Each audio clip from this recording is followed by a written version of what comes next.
Friends, இன்றைக்கி instant green சட்னியோட premix powder அடிக்க போகிறோம். அதுக்கு ஒரு சின்ன ஜார் எடுத்துக்கலாம்.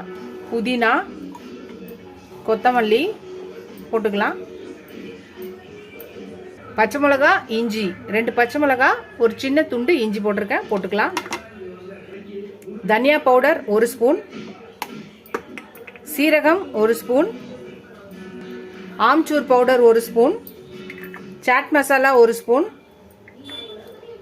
ரோஸ்டட் சென்னா டால் வறுத்த கடலைப்பருப்பு அது ஒரு 1/2 கப், அதையும் போட்டுக்கலாம்.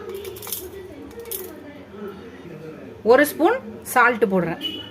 இப்போ இது எல்லாத்தையும் நல்லா பவுடராக எடுத்துகிட்டு வரலாம் அரைச்சி. இது தண்ணிலாம் ஊற்றக்கூடாது, வெறும் பவுடர் மட்டும்தான் அரைச்சி எடுத்துகிட்டு வர போகிறேன்.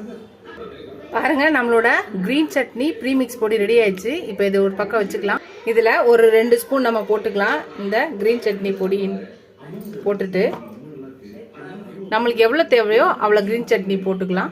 அவ்வளோ பொடி. 1/2 லெமன் எடுத்துக்கலாம். இப்போ இதில் புளிஞ்சிக்கலாம்.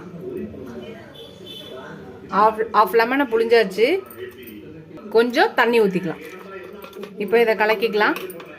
அவ்வளோதான் ஃப்ரெண்ட்ஸ், நம்மளோட க்ரீன் சட்னி ரெடி ஆயிடுச்சு. பாருங்கள், நீங்கள் இந்த க்ரீன் சட்னியை சாண்ட்விச்சுக்கு யூஸ் பண்ணிக்கலாம், அப்புறம் சாட் ஐட்டமுக்கு இதுக்கெல்லாமே யூஸ் பண்ணிக்கலாம். டக்குன்னு டிஃபன் ரெசிபி செய்யினா கூட தொட்டுக்கிறதுக்கு இதை நீங்கள் இட்லி, தோசை எதுக்கு வேணாலும் இதை சைட் டிஷ்ஷாக தொட்டுக்கலாம். டக்குன்னு ரெடி ஆகிடும்.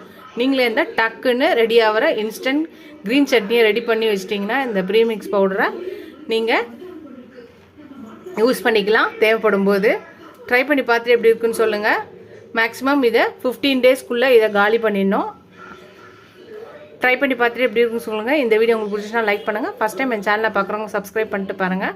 நீங்கள் எவ்வளோக்கு சப்ஸ்கிரைப் பண்ணுறீங்களோ அவ்வளோக்கு என்கரேஜிங்காக இருக்கும், சப்போர்ட்டிங்காக இருக்கும், புது ரெசிபிஸ் போட ஹெல்ப்ஃபுல்லாக இருக்கும். இதோட அடுத்த வீடியோவில் அடுத்த ரெசிபியில் பார்க்கலாம். Tata Baba friends.